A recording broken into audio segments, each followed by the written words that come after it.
Good evening. Darlene Barney, Route 980 Cannonsburg.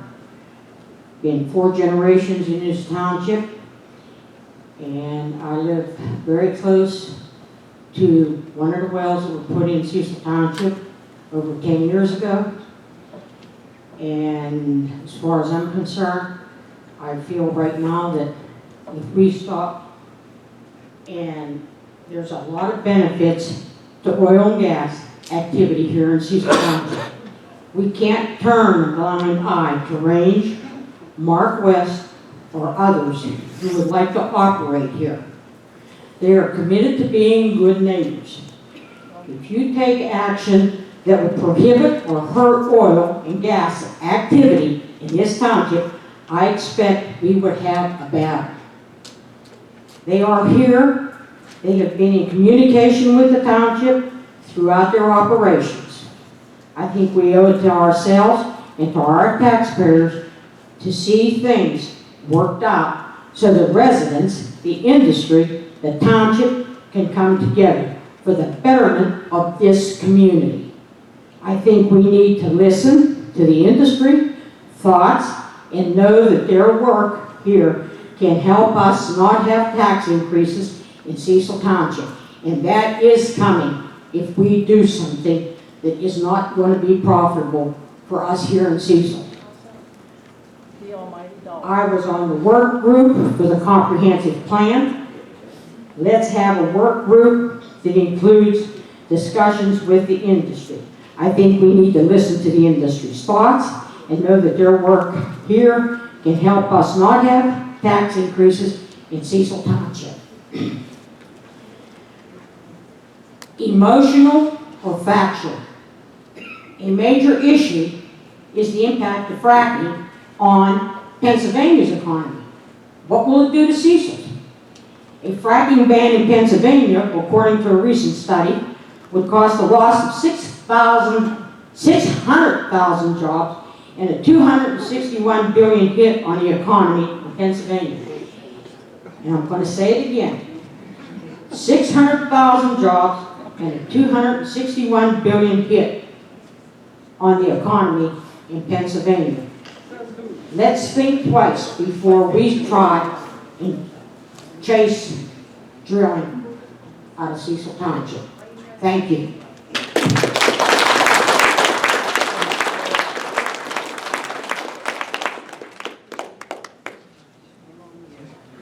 Good job. Good job. Good job. Hello everyone, my name is Nikki Paulus. I live on Windcrest Drive, which is in the Clear I just want to appeal to you from a moral standpoint of view. Let's pretend that we are not all landowners. Let's pretend we own this nice little block of suburbia and our nice little plans that we have saved, to move into a nicer neighborhood. I would love to know if someone were to put a well pad 500 feet behind every single person here that is very pro oil and gas, which yes, we have to be able to, I'm sorry, I'm a little bit nervous. We have to be able to have everything running, okay? It's great that a lot of people are working in this industry, but if we could just for a moment try to look at the other person's perspective with maybe those of us that are not making 1 penny off of the oil and gas in our neighborhood, and try to think about the children that a lot of us are raising in the Hannah-McMillan School District. I would just like you to try to think of things from your moral point of view. What is correct? Is it okay for someone to have carcinogens and pollutants right in your backyard? Because I really think that if everyone were to try to look at this from that perspective, I don't think that we would have as many people here saying that it's okay to have a well pad 500 feet behind someone's back door. The township should require As it would in any other type of development, that operators file a master plan that depicts the anticipated placement of well pads and all permanent and temporary infrastructure needed to support a well pad within the township.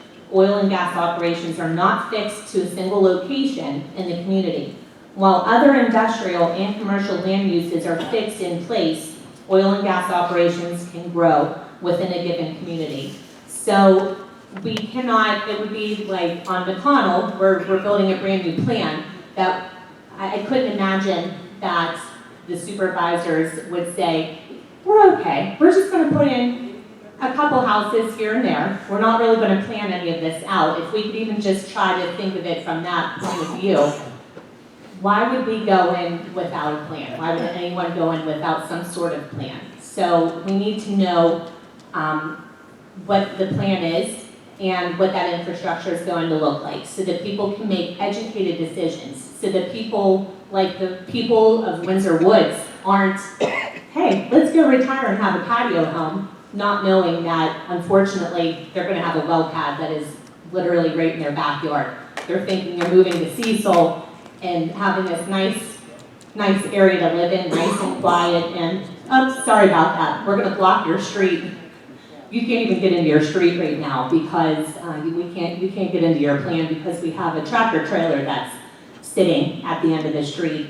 So just want to throw that out there. If you could all maybe just take this down a notch and just try to think like normal, everyday people. Would you want this in your backyard? And if so, what's the safest way to possibly do it? Thank you. Thank you.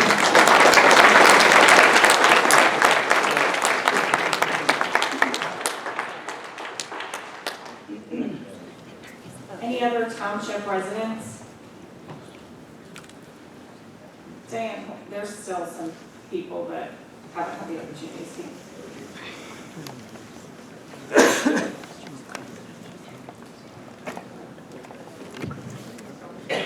Crystal Burt, Wendy and Stronach, Cecil.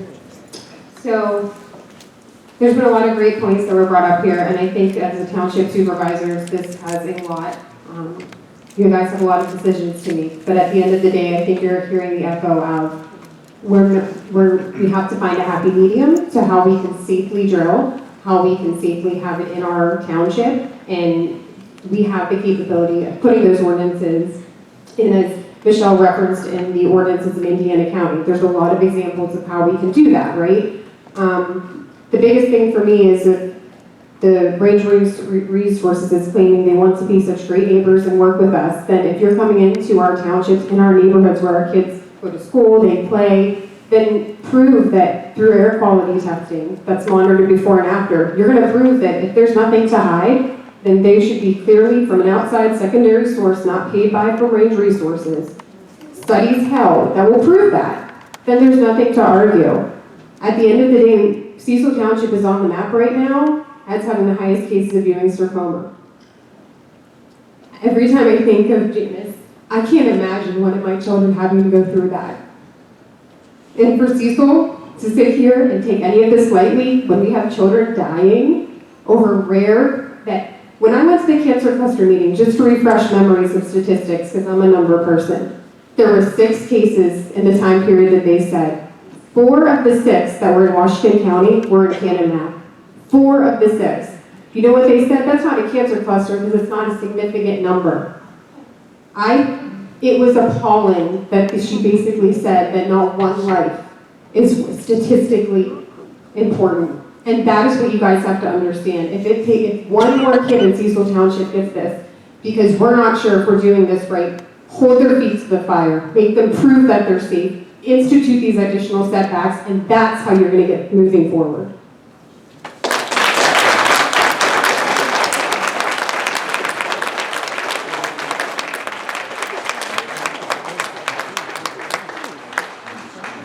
Good evening, Board of Supervisors. My name is Bill Erskine. I live on 129. It might be easier if you hold the microphone up. I'm sorry, could you start again? I couldn't hear you.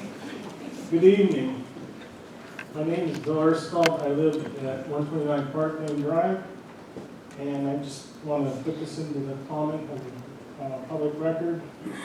Cecil Township is known as the best place in PA to raise a family. Sorry, yeah, go ahead. Can you hear me? Yeah. I asked the board to seriously consider the Southwest Pennsylvania Environmental Health Project letter that was partially read in this meeting and it was cut off and dated February 24, 2002 that you have a copy of. Nowhere in the what I've read on it, it's all talking about prudent setbacks for health. It's not saying not to develop the industry. It's saying that we should be prudent when we develop the industry. One of the things we should consider is that it's a comprehensive plan, that we just don't put a pad here under a permit and then 6 months later they put one here, and we want to see a comprehensive plan. I can remember when they were developing South Point 2, they kept wanting to every 6 months come in and develop another 500 feet of road. It's like, why don't you just give us the whole plan what you want to do and phase it in one shot? We need to see the whole comprehensive plan in our ordinance. And when we do that, if we decide to go with whatever you guys decide, if it's 1,000 foot back, then we have to reverse engineer it for other ordinances. So I know that it should be like industrial and commercial properties only, but there's a lot of R2 residential property that is agricultural really, but it's zoned R2, so they would meet the limits of the setbacks. But later on, when the landowners, they profit from having the wellhead on the property, and then they come back in, and then they want to sell off a piece of their property to profit again, because that's why it was considered R2 rather than ag to get more money for it, then those offsets for the development should be the same. So if it's 1,000, that's what you decide for the gas, it should be 1,000 for when development comes in later, not say whatever that ordinance says is 500. So that's something you guys need to consider with other ordinances as well.